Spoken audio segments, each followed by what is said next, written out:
बहुत अच्छा लगता है। कैसा होता है? सागर बहुत अच्छा लगता है, जहाँ तक देखो वहाँ तक सागर नजर आता है और उसमें लहरें उठती हैं, लहरें भी बहुत अच्छी लगती है। सागर को देखना कैसा लगता है? बहुत अच्छा लगता है। ऐसा लगता है लोग देखने के लिए जाते हैं, स्पेशली कन्याकुमारी जाते हैं, बम्बई जाते हैं। क्या देखने गए? समुद्र देखने गए। समुद्र देखने के लिए लोग जाते हैं और उसको देखना अच्छा लगता है, लेकिन सागर का पानी कौन पीना चाहता है? कोई भी। भक्तामर में आता है ना, आपकी मीठा पानी को देख करके, पा करके कौन खारा पानी पीना चाहेगा? आता है कि नहीं? तो सागर में खारा पानी है, उसको देखना अच्छा लगता है, उसकी लहरों को देखना अच्छा लगता है। पानी कैसा है? ठंडा है, बहुत सारा है, और सागर में रत्न भी है कि नहीं? सागर का पानी ठंडा है, निस्सीम है, और कैसा है? शीतल है, पर फिर भी उस जल को कोई पीना नहीं चाहिए। कंठ को बुझाने के लिए नदी छोटी है, कुआं कैसा है? छोटा है। नदी कैसी है? छोटी है। कुआं छोटा है, नदी छोटी है, लेकिन फिर भी जब कंठ में प्यास लगती है तो जीवन की 2 बूंद उसी नदी से मिलती है, उसी कुएं से। कुएं में विशालता का गुण नहीं है, नदी में विशालता का गुण नहीं है, विशालता का गुण सागर में है, पर मीठेपन का गुण किसमें है? नदी में है और कुएं में है। बंधुओं, हर गुण हर व्यक्ति में नहीं होता। होता है क्या? नहीं। हर गुण हर व्यक्ति में नहीं होता, और हर दोष भी हर व्यक्ति में नहीं होता। जो गुण और दोषों का सही विवेचन कर पाते हैं, वही व्यवहार को निभा पाते हैं। हम सोचते हैं कि एक व्यक्ति सर्वगुण संपन्न मिल सकता है क्या? नहीं मिल सकता है, नहीं। पंचम काल में कोई भी व्यक्ति सर्वगुण संपन्न नहीं है क्या? नहीं। लेकिन एक स्त्री जब विवाह करने की सोचती है तो उसको क्या चाहिए? मेरा पति सर्वगुण संपन्न होना चाहिए। सबसे पहले क्या होना चाहिए? जितना मेरा पैकेज है उससे दुगने पैकेज वाला। ये पहली प्रायोरिटी। पहली प्रायोरिटी क्या है? भले ही वो जैन नहीं हो, लेकिन मेरा पैकेज जितना है उससे दुगने पैकेज वाला होना चाहिए, वह व्यक्ति हो। ये तो पहली प्रायोरिटी। उसके बाद क्या होना चाहिए? उसके बाद उसके पास अपना बंगला होना चाहिए, अच्छा बड़ा बढ़िया। एक कार होना चाहिए। क्या? एक बंगला, एक कार। और तीसरी चीज क्या है? माता पिता अलग सेटल हो। माता पिता साथ में नहीं होना चाहिए। हाँ, अलग रहे, कोई दिक्कत नहीं है, वो अपने घर पर रहे, लेकिन हमारे पास ना रहे। और क्या होना चाहिए? शहर में रहने वाला होना चाहिए, जहाँ पर पिक्चर, होटल हर संडे को, हर सैटरडे को हम जा सके, क्योंकि हम भी वर्किंग है, तो संडे को छुट्टी मिलती है। संडे को भोजन नहीं बनाना है, कहाँ जाना है? होटल में। और भोजन बनाने के लिए यदि मैं नौकरानी रखना चाहूँ तो मना नहीं हो, पहनने के लिए कोई प्रतिबंध ना हो। हम क्या पहनते हैं ये आपका विषय नहीं है, ठीक है? ये सारी कंडीशन आप रखते हो, और इन कंडीशनों को फुलफिल करते करते 30-30, 35-35 साल के हम हो जाते हैं, लेकिन हमारी कंडीशन फुलफिल होती नहीं। हमको सर्वगुण संपन्न, कैसा? सर्वगुण संपन्न तो वह घर होता है जिसमें भरा पूरा परिवार होता है। पहले कन्याएं जाती थी तो चाहती थी भरा पूरा परिवार चाहिए, हम अकेले कैसे रहेंगे। लेकिन अब जैसे ही वो 8वीं क्लास की उनको अकेले छोड़ दिया। कहाँ पर? हॉस्टल में अकेले। हॉस्टल में उनके साथ की लड़कियां हैं, लेकिन हर लड़की का अपना पॉइंट ऑफ व्यू है, अपना पर्पज है और उनका सबका इंडिविजुअल जीवन है। तो वो इंडिविजुअल जीवन जीने की इतनी अभ्यस्त हो चुकी है कि अब, जबकि आपने कब छोड़ा था? 10-12 साल में छोड़ा था और अब वह हो गई है 29 साल की। अब इतने साल, कितने साल हो गए भैया? 15 साल हो गए, 15-17 साल हो गए उसको अकेले जीवन जीते, या फिर उसके साथ में कोई और होगा उसके साथ जीते जीते। तो इस परिस्थिति में वह परिवार के साथ कैसे रह सकती है? नहीं रह सकती, उसकी गलती नहीं, परिवार के साथ वह कभी रही नहीं, तो अब परिवार के साथ एडजस्ट कैसे करेगी? क्योंकि 29-30 साल में 15 से लेकर के 30 की वह एज है जिसमें व्यक्ति का माइंड डेवलप होता है। 15 से 30 साल में यदि उसका माइंड मेकअप जैसा हो गया, 30 साल के बाद उसका माइंड चेंज नहीं होगा, कितना ही प्रयास करें। इसीलिए शादी केवल एक्सेप्टेंस नहीं होती, एडजस्टमेंट होता है। पहले शादियां एक्सेप्टेंस हुआ करती। तो अपनी बात यह चल रही है, सर्वगुण संपन्न चीज चाहिए, लेकिन इस दुनिया में कहते हैं कि कभी किसी को मुकम्मल जमा नहीं मिलता, कभी जमी तो कभी आसमान, कभी नहीं मिल सकता मुकम्मल जहां जहां गुण है वहां पर दोष भी है। इसीलिए आप एक्सेप्टेंस की लाइफ बनाओ। अगर सामने वाले में गुण को आप स्वीकार कर रहे हो तो उसके दोष को भी स्वीकार करो, दोनों को एक्सेप्ट करके चलना पड़ेगा। अगर आप सोचो कि हम केवल गुण को स्वीकार करेंगे, दोष को स्वीकार नहीं करेंगे, तो ऐसा नहीं होता, क्योंकि दोष हर व्यक्ति में है कि नहीं है। अब देखिए, एक छोटी सी घटना से हम अपनी बात को प्रारंभ करते हैं। एक घर था और एक अजनबी रास्ते से निकल रहा था। घर से बहुत जोर जोर से चिल्लाने की आवाजें आ रही थी। अब उस व्यक्ति ने सोचा, पता नहीं क्या परिस्थिति है, क्या हो गया, कोई चोर घुस आया है, क्या परिस्थिति है। और व्यक्ति कैसा था? हेल्पफुल नेचर का था। नहीं तो कोई दूसरा सोचे भैया अंदर चोर हो और हाथ में चाकू हो और ये तो बच जाए और अपन पिट जाए, लेकिन उसने सोचा भैया कुछ नहीं, कम से कम थोड़ा सा देखना चाहिए, झांकना चाहिए। तो वह सोचने लगा, मैं पहले देखूं कोई दरवाजा, कोई दरीचा, कोई खिड़की खुली हो तो मैं जाकर के झांक के तो देखूं क्या है माजरा। तो वह चुपचाप देखता है तो खिड़की खुली थी। उस खिड़की में से झांकता है तो देखता है अंदर कोई नहीं है, सिर्फ 2 महिलाएं हैं। कौन है वो 2 महिलाएं? बता। वो 2 महिलाएं कौन सी है भैया? सास और बहू।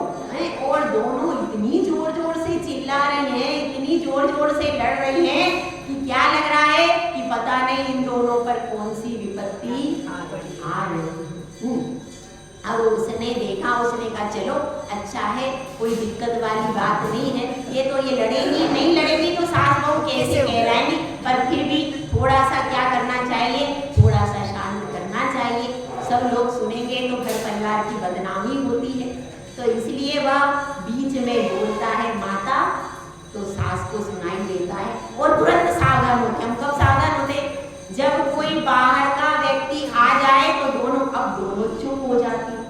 वह कहता है कि माता आप क्या कर रहे हो? तो वह कहती हम तो बातचीत कर रहे हैं। अच्छा तो बताइए अब आपकी बहू कैसी है माता जी? अरे बहू के बारे में पूछो ही मत। वह तुरंत कैसी हो जाती है? गुस्से में आ जाती है। तभी देखते हैं कि बाहर से सब्जी वाला निकलता है। अब वह अजनबी कहता है कि देखो बाहर सब्जी वाला आया है, आपको सब्जी खरीदनी है कि नहीं? हाँ सब्जी खरीदनी। अब उनका अटेंशन डाइवर्ट हो जाता है, पैसे लेकर के वह सब्जी खरीदने के लिए चली जाती है। भिंडी खरीदती, अच्छी भिंडी खरीद करके और लेकर के आ जाती है। अब वह अंदर आती है। अंदर आके क्या होता है,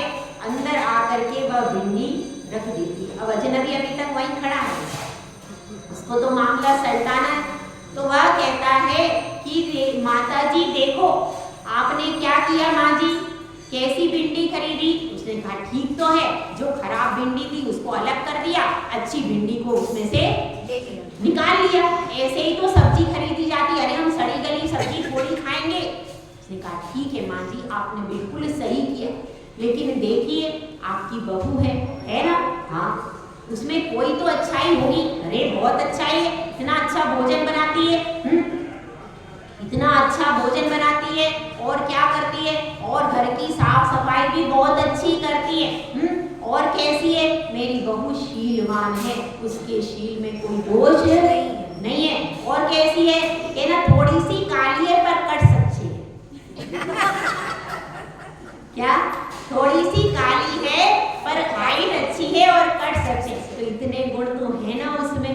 हाँ क्या है, कभी कभी गुस्सा करती, गुस्सा क्या रोज करती है क्या, डेली? अरे नहीं, कभी कभी गुस्से में आती है, कभी कभी महीने में एक आध बार, या कभी 5 महीने में 2 महीने, कभी कभार वो गुस्से में आ जाती। तो सुनो माँ जी, कभी कभार गुस्से में आती है तो साल में महीने में 15 दिन तो अच्छी, अरे बहुत अच्छी रहती है, मेरी सेवा भी करती है। कभी कभी मैं बीमार हो गई थी, अभी मेरी इतनी सेवा की ना, देखो उसमें गुण है ना। हाँ गुण तो बहुत है, तो फिर आप उसके दोष क्यों देखती हो? अगर उसने गलती कर दी है, गुस्से में चिल्ला दी है, कुछ कह भी दिया, तो तुम उसके दोष को अवॉइड कर सकती हो कि नहीं? अच्छा एक बात और बताइए माँ जी, आप में भी तो कुछ कमी होगी। कमी तो किसमें नहीं होती, हर इंसान में कमी होती, तो मुझ में क्यों नहीं होगी? मुझ में भी कमी है ना। आप में क्या कमी है कि ना, कि मैं जब बोलना शुरू करती हूँ तो चुप नहीं होती। अगर मैंने बोलना शुरू कर दिया तो जब तक कोई दरवाजे पे नहीं आता मैं नॉन स्टॉप चालू ही रहती हूँ, चालू ही रहती हूँ। कोई एक कहता है तो मैं 10 क्या 100 सुनाती हूँ, ये मेरी विशेषता है। देखो अब ऐसे में वो रह रही है, कितनी मानता की बात है कि नहीं? तो इसलिए समझना कि जिस प्रकार से समुद्र में खारापन का अवगुण है, तो भी उसको सब लोग गंभीरता के रूप में प्रशंसा करते हैं। उसके रत्नों की हमेशा प्रशंसा होती है, उसके रत्नों को हर कोई लेना चाहता है, उसके मोतियों को हर कोई ग्रहण करना चाहता है। तो जिसमें जो गुण है उसको अपने को ग्रहण कर लेना चाहिए, और अगर दोष है तो दोष को छोड़ देना चाहिए। यह क्या है? यह व्यवहार है। क्योंकि पंचम सर्वगुण संपन्न कौन है? कौन सर्वगुण संपन्न है? भगवान। भगवान ही सर्वगुण संपन्न है। अनंत गुण किसके पास डेवलप हुए? सिद्ध भगवान। सिद्ध भगवान के अलावा और इस संसार में कोई भी सर्वगुण संपन्न व्यक्ति नहीं है। अब अपन इसकी गाथा पढ़ते हैं जिसमें ये बताया है। अब प्रश्न क्या किया शिष्य ने कि आपने बता दिया, आप्त के लिए क्या बताया था? आपते नोचिन दोषेन। आप्त वह है जिसमें एक भी दोष नहीं है। तो वो दोष कौन कौन से हैं इसको यहाँ पर बता रहे। क्षुत् पिपासा जरातंक, जन्मांतक भयस्मया, न राग द्वेष मोहाश्च,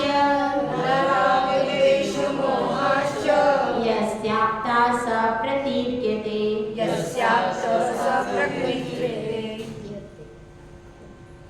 इसमें कहा जा रहा है, आचार्य समंतभद्र स्वामी द्वारा 18 दोषों का वर्णन किया है। पहला कौन सा है? क्षुधा। क्षुत यानी क्षुधा या भूख किसको कहते हैं? क्षुधा। दूसरा कौन सा है? पिपासा यानी प्यास। जरा यानी क्या हो गया? जरा यानी बुढ़ापा। आतंक यानी रोग, और जन्मांतर जन्म, आतंक मतलब भय, जन्मांतक, अंतक यानी मृत्यु नहीं। आतंक तो रोग शरीर शुरू में आ गया। आतंक के अर्थ दो होते हैं, एक भय भी होता है और एक रोग भी होता है, ठीक है ना। आतंकवादियों से क्या लगता है? डर लगता है। डर लगता। तो आतंक के दो अर्थ कौन कौन से हो गए? एक भय और एक रोग। अब जन्म और अंतक, अंतक यानी मृत्यु और भय, यहाँ पर आतंक का अर्थ रोग ले। कहीं कहीं पर किसी किसी जगह पर आतंक का अर्थ भय भी होता है, इसलिए दोनों अर्थ इसमें क्या लिया है? एक शब्द के कई अर्थ होते हैं, तो इसमें क्या लिया है? इसमें आतंक का अर्थ रोग लिया, ठीक है। जन्म और मृत्यु और क्या है? भय। इसमें का अर्थ होता है मद, मद मतलब अहंकार, ठीक है ना। राग द्वेष मोहाशय, अब उसमें क्या क्या और नहीं है? राग द्वेष और मोह, ये चा और लिखा, जो बचे हुए हैं उनमें गर्वित हो जाएंगे। अब अपन पहले काउंटिंग करो, कितने हो गए? क्षुधा, पिपासा, जरा बुढ़ापा, उसके बाद रोग, उसके बाद जन्म, उसके बाद मरण, भय और राग और द्वेष। कितने हो गए? 9 हुए। 11 हुए कि 9 हुए? गिनो फिर से। 9 ही हो रहे। मद आ गया ना, मद में सब कुछ आ गया। अहंकार नहीं है इसमें, इसमें अहंकार कहाँ है? इसमें कुल 9 है, यानी बचे कितने हैं? 9 और बचे, 9 और इसमें गर्वित करने पड़ेंगे। कैसे करेंगे? क्या 11 है? 11 कैसे इसमें बताओ? क्षुधा, पिपासा, जरा और रोग, जन्म, मरण, भय, मद या गर्व और राग द्वेष मोह। हाँ 10 हो रहे हैं, 10 की 11 हो रहे। तो ये 11 हो गए, तो अब इसमें कितने बचे हैं? 7 और होना चाहिए, 7 और इसमें लगाना है। कौन कौन से बच गए? आश्चर्य हो गया, अरति, खेद, आश्चर्य, अरति, खेद और शोक, निद्रा और चिंता और श्वेत, श्वेत पसीना। ये इतने इसमें ऐड कर लेना, चा से ऐड कर लेंगे। कितने से ऐड करना है? चा का मतलब है और, तो और कितने बचे हैं? वो सारे 7 इसमें ऐड कर लेना। इसमें पूरे नहीं हुए, एक नियम सार की गाथा है उसमें पूरे दिए, इसमें पूरे कितने दिए? इसमें 7 कम है, उन 7 को इसमें ऐड कर लेना चाहिए, ठीक है। तो ये भगवान के पास कौन कौन से दोष नहीं? सबसे पहले क्षुधा, क्या कहते हैं? पापी पेट का सवाल है, ऐसा कहते हैं। मतलब पाप हम नहीं करते, यह पेट करवाता है। वास्तव में हर जीव अपने दोषों को ढकने के लिए दूसरे को उत्तरदायी मानता है, अपनी गलती को स्वीकार करना नहीं चाहता। तो इसमें क्या है? क्षुधा रूपी क्या वेदना लगी हुई है। क्षुधा वेदना के कारण क्या होता है? भूख लगती है और भोजन की तरफ इच्छा होती ही। अगर हम कितने दिन भोजन नहीं करेंगे, 10 उपवास कर लिए तो भी पानी तो लेके करना पड़ेगा, 16 उपवास कर लिए तो भी पानी लेते हैं, तो पानी लेके करते तो भी भोजन तो 16 उपवास के बाद तो आदमी करेगा, 32 उपवास कर लेगा, फिर भी कभी ना कभी तो जिंदगी में उसको भोजन करना ही पड़ेगा। बिना भोजन के कोई भी रह नहीं सकता। कौन रह सकता है? भगवान रह सकते हैं। अनंत भगवान बिना भोजन के रह सकते हैं कि नहीं? केवल अनंत भगवान ऐसे हैं और सिद्ध भगवान जो कि बिना भोजन के रह सकते हैं और कोई भी कवलाहार का अभाव है। किसको? अनंत भगवान। 10 प्रकार के अतिशय आज शाम को ले लेंगे केवल ज्ञान के। अभी छुटक जी शाम को लेंगे, अभी इसमें टाइम हो जाएगा। 10 प्रकार के अतिशय होते हैं केवल ज्ञान के। उसमें लिखा है कवलाहार का अभाव। उनको कवलाहार किसको कहते हैं? मुख के द्वारा, ग्रास के द्वारा, मुख से जो भोजन ग्रहण किया जाता है उसको क्या कहते हैं? कवल। कवल का अर्थ है ग्रास। मुख के द्वारा जो भोजन ग्रहण किया जाता है उसको क्या कहते हैं? कवल।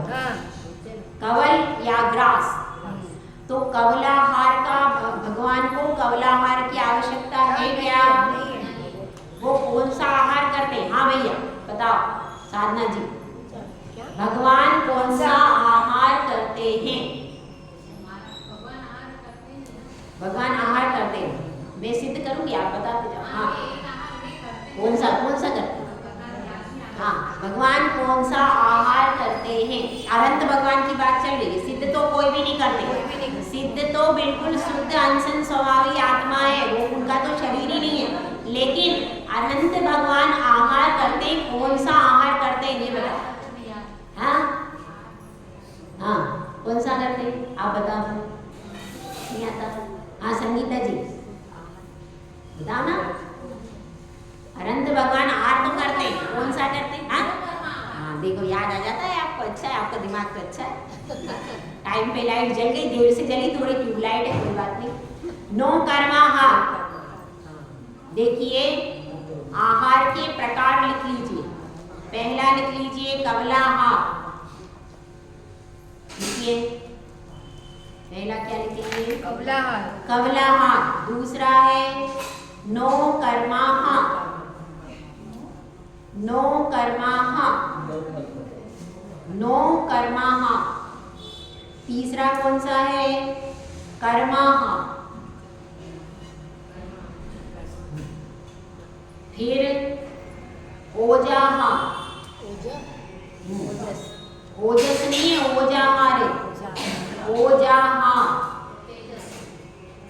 तेजाहार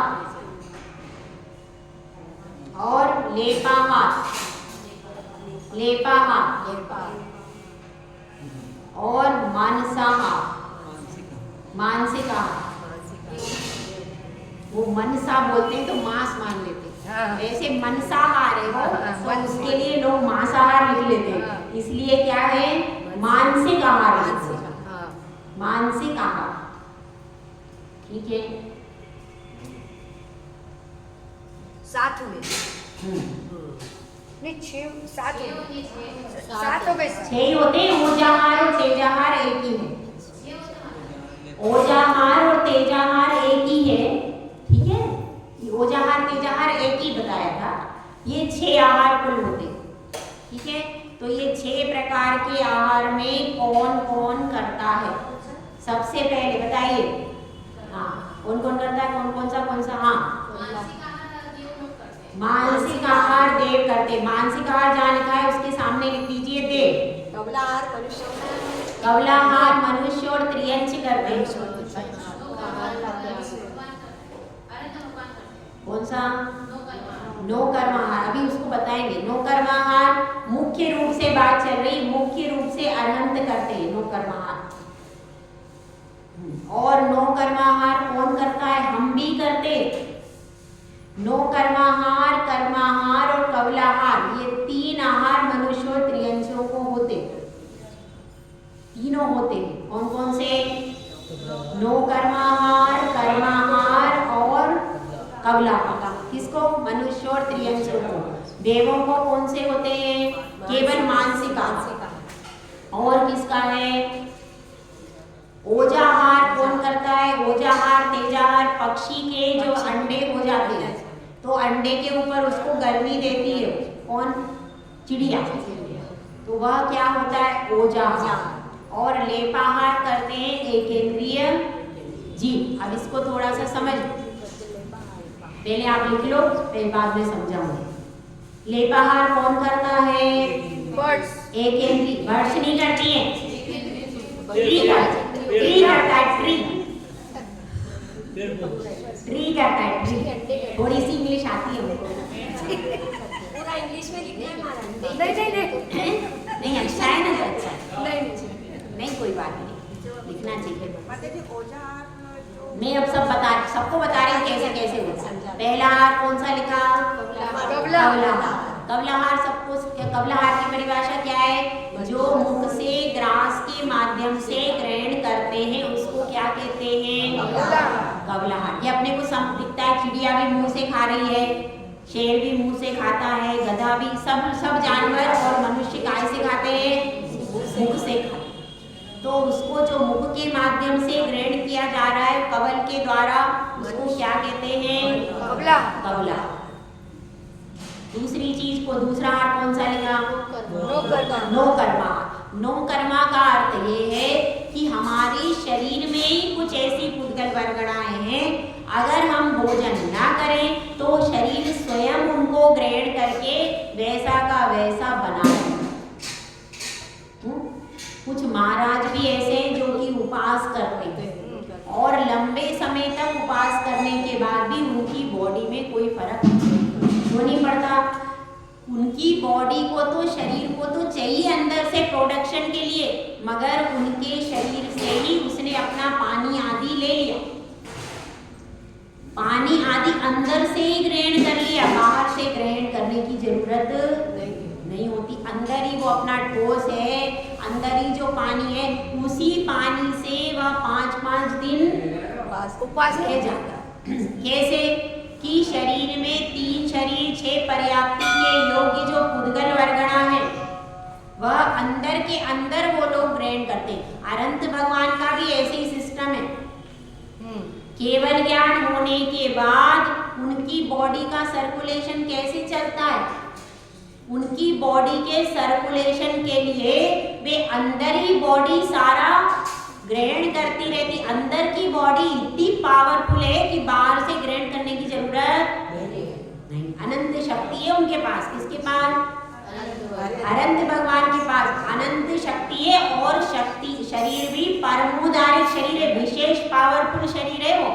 तो उस विशेष पावरफुल शरीर के कारण उनका शरीर अंदर सारी पुद्गल वर्गणाओं को ग्रहण करके बॉडी का जो सर्कुलेशन है वो व्यवस्थित चलता रहता है। अगर बॉडी का सर्कुलेशन नहीं चले तो क्या हो जाएगा? व्यक्ति के प्राण निकल जाएंगे। लेकिन उनका सर्कुलेशन व्यवस्थित बिना आहार के भी चलता रहता है। इसको कहते हैं नो कर्मा। दूसरा क्या है? उसके बाद कौन सा लिखवाया? कर्माहार। कर्माहार का अर्थ है 8 कर्मों के जो पुद्गल परमाणु अपन ग्रहण करते हैं उसको कहते हैं कर्माहार। तो भगवान कितने ग्रहण कर रहे हैं? 4 अघातिया कर्मों वाले तो ग्रहण कर रहे हैं ना अभी। 4 अघातिया कर्म के परमाणु तो उनके पास हैं अभी, है कि नहीं है? तो इसलिए वह भी कर्माहार कहलाता है। तो कर्माहार मुख्य रूप से कौन करता है? नारकी। वो सिर्फ कर्म जो उन्होंने अशुभ कर्म किए उसको ही भोगते रहते हैं, कुछ भी अच्छा कर नहीं सकते। तो इसलिए उन नारकियों को कौन सा आहार होता है? मुख्य रूप से कर्माहार। केवल कर्माहार मुख्य रूप से होता है। और इसके अलावा नो कर्माहार भी उनके शरीर की जो बॉडी है वो भी चलता रहता है, तो नो कर्माहार होता है। लेकिन मुख्य रूप से नारकियों को केवल कर्माहार होता है। सबका समझ में आ गया? कौन सा रह गया? लेपाहार। हाँ, क्या बता दूं? वनस्पति। वनस्पति में अपन क्या करते हैं? उसमें हम क्या डालते हैं? पानी डालते हैं और उसके ऊपर लेपन कर देते हैं। मिट्टी आदि होती, मिट्टी से भी लेता है वो, मिट्टी से भी ग्रहण करता है, पानी से भी ग्रहण करता है, सूरज की धूप से भी ग्रहण करता है। इन सब पूरे वातावरण से एक वनस्पति कायिक उसको क्या होता है? लेपाहार। तो एक इंद्री में वनस्पति कायिक का लेपाहार दिखाई देता है। बाकी चीजों का इतना दिखाई नहीं देता, लेकिन आगम में आया है एक इंद्रिय जीव लेपाहार करते हैं तो हमारे लिए मान्य है। ठीक है, समझ में आ गया? सब समझ में आ गए? सब पूरे हो गए? तो ये इतने प्रकार के आहार होते हैं और हम कितने प्रकार का करते हैं? मुख्य रूप से कबलाहार और इंटरनली बॉडी से भी नौकर्माहार भी हमारा होता है और कर्माहार भी हमारा चालू है। लेकिन हमारी बॉडी में इतनी पावर नहीं है, कुछ दिन तक तो ये अंदर नौकर्माहार कर सकते हैं, लेकिन उसके बाद कुछ ना कुछ बाहर से आहार डालना जरूरी होता है। लेकिन भगवान की जो बॉडी है उसमें इतनी पावर है कि वो 1 कोटि पूर्व तक भी रहेगी तो भी उनकी बॉडी में इतनी क्षमता है कि उनको बाहर से कुछ भी ग्रहण करना जरूरी नहीं, उनको आवश्यकता ही नहीं। तो इसमें समझ में आया यह 18 दोष। अभी तो पहला ही दोष हुआ भी, इसमें उसको 2-3 दिन लग जाते हैं। दूसरा दोष है प्यास। 2 बूंद जिंदगी की कहते पानी, और नरकों में क्या होता है? 1 बूंद भी पानी नहीं मिलता। सागर के जल की इच्छा होती है लेकिन 1 बूंद भी नहीं मिल सकता। तो भगवान को प्यास लगती है क्या? नहीं। भगवान को प्यास की वेदना ही नहीं होती। क्यों नहीं होती? अतुल बल है, अनंत शक्ति है, परमोदारिक शरीर है, इसके कारण उनको भूख कभी भी प्यास भूख नहीं, प्यास भी कभी नहीं लगती। और जरा बुढ़ापा वो नहीं आता है। जैसे 16 वर्ष की कुमार अवस्था रहती है, आप कैसी थी 16 वर्ष में? सबसे अच्छा जीवन होता है 16 वर्ष की अवस्था। 16 से 20 साल तक, 20-25 साल तक कैसी अवस्था रहती? बड़े अपन कूदते हैं अच्छे से, कोई डर नहीं रहता, कहीं भी जाओ ना कोई रोग होता है ना कोई परेशानी, जहाँ मर्जी वहाँ घूमते, सुंदर भी दिखते हैं। सही बात है, शरीर भी सुंदर दिखता है और स्वस्थ भी रहता। उसके बाद शादी हो गई तो बर्बादी चालू हो गई, और एक रतन आ गया तो और ज्यादा शरीर खराब होता है कि नहीं? होता है। तो शरीर की युवावस्था में शरीर एकदम मजबूत रहता है, स्वस्थ रहता है। तो जैसा युवावस्था में आपका शरीर रहता है बलशाली, उससे भी दुगना चौगना बलशाली शरीर किसका है? अरिहंत का, भगवान का शरीर, उससे भी कहीं ज्यादा पावरफुल शरीर है। तो इसलिए उनको बुढ़ापा किसको आता है? जब शरीर कैसा हो जाता है, नसें सूख जाती है। तो बुढ़ापा कमजोरी के कारण, शरीर बॉडी की, लेकिन उनका शरीर कैसा है? तीर्थंकर भगवान को कभी भी बुढ़ापा नहीं आता। जरा और आतंक यानी रोग कितने भैया? 1 उंगली के पोर में 96 रोग हैं। और कितने बाकी? 5 करोड़, 5 करोड़ से भी अधिक है पूरी शरीर में। एक का इलाज करने जाते हैं, दूसरा लेके आ जाते हैं। क्या हो गया? इन्फेक्शन हो गया। एक दवाई खाई और उससे इन्फेक्शन हो गया, अब इन्फेक्शन की दवाई खाओ। होता है कि नहीं? शरीर में फिर तो 25, 30, 40 साल के बाद रोग एक ना एक, 40-45 के बाद शुरू हो जाए। रोग लगा ही, कोई ना कोई लग ही जाता है। तो क्या हो गए? 3 बता दिए दोष। शुद्ध पिपासा, जरा यानी बुढ़ापा, आतंक यानी क्या? आतंक यानी इसमें रोग लिया, और जन्म कैसा है भैया? संसार में यदि हमारा जन्म ना हो तो हम कितने सुखी हो। अब देखो, सिद्ध भगवान सुखी है कि नहीं? सिद्ध भगवान सुखी है। क्यों? क्योंकि उनका जन्म अब दोबारा होना नहीं है। जन्म में बहुत दुख है। और आतंक यानी जन्मांतक, अंतक है, अंतक मतलब मृत्यु। जन्म और मृत्यु, तो मृत्यु का भय है कि नहीं? सबको भय लगा है कि पता नहीं कैसा हमारा मरण होगा। जो जैन व्यक्ति है वो तो सोचता है समाधि मरण हो जाए, नहीं हो पाया तो हम कहाँ जाएंगे, क्या करेंगे, ऐसी इच्छा है कि नहीं समाधि मरण की? समाधि मरण की भावना हमेशा रखना। कोई ऐसा कहता है कि हमने भावना रखी, नियम ले लिया समाधि मरण करेंगे और समाधि मरण नहीं हो पाया तो नियम टूट जाए। ध्यान रखना, अगर आपने भावना भाई नियम ले लिया भगवान के सामने और फिर भी कदाचित कोई दुर्घटना घट गई, आपका समाधि मरण नहीं हो पाया तो आपको दोष नहीं लगेगा। क्यों? क्योंकि जो भी शुभ कार्य के नियम लिए जाते हैं यदि वो पूरे नहीं हो पाते तो अगले भव में उसका फल पूरा मिल जाता। ध्यान रखें। अगर हमारी पूजा करने की बहुत भावना थी, उस मेढक की क्या भावना थी? पूजा करने की भावना थी, पूजा की थी क्या नहीं उसने? मेढक सैनिक के पैर के नीचे मर गया मगर उसने पूजा नहीं की, लेकिन जैसे ही मरा वैसे ही पूजा करने पहुंच गया। इसी तरह से कभी ये मत सोचना कि हम अशुभ कर्म का शुभ शुभ जितने भी नियम, भगवान हमको आपकी भक्ति मिले, आपकी शुभ भावना हमेशा भाते रहो, उसमें कोई अंतर मत लाओ।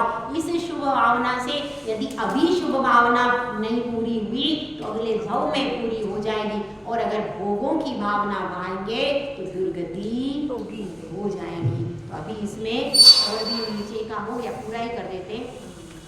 भय, भय और इसमय का अर्थ है मद। मद कौन से होते हैं? या गर्व, गर्व ले लेते हैं इसमें। गर्व, गर्व का मतलब क्या है? अभिमान करना, अपने आप को सब कुछ समझना और सामने वाले को कुछ नहीं समझना, कुछ भी नहीं समझना, वह क्या हो गया इसमें।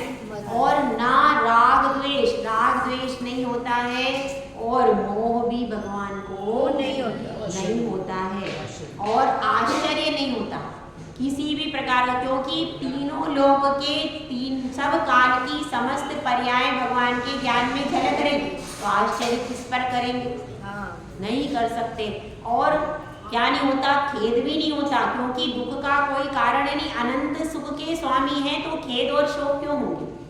खेद शोक तो उसको होता है जिसको रोग लगे, जिसको कोई बाधा हो, तो यहाँ पर तो अनंत सुख के स्वामी हैं, इसलिए इनको शोक नहीं होता और खेद नहीं, रति भी नहीं होता, क्योंकि रति राग के कारण उत्पन्न होती है। रति मतलब प्रेम, तो किसी से उनका प्रेम नहीं है, रति भी नहीं होता। तो कितने बच्चे और हो गए ना पूरे? शोक, निद्रा, निद्रा रह गई है। निद्रा क्यों नहीं होती है? निद्रा इसलिए नहीं होती है कि निद्रा भी थकान उसको होती है जिसके शरीर में शक्ति कम, जिसके शरीर में पर्याप्त शक्ति है उसको नींद नहीं आती है, इसलिए इनको निद्रा भी नहीं होती। और ये सब 18 दोष, हाँ याद कर लेना भैया, 18 मुझे नहीं याद है, मैं भी याद करूँगा। 18 दोष आप सब याद कर लेना। हमको जिनेंद्र भगवान के गुणों के बारे में भी पूरा ज्ञान होना चाहिए, दोषों के बारे में भी ज्ञान होना चाहिए।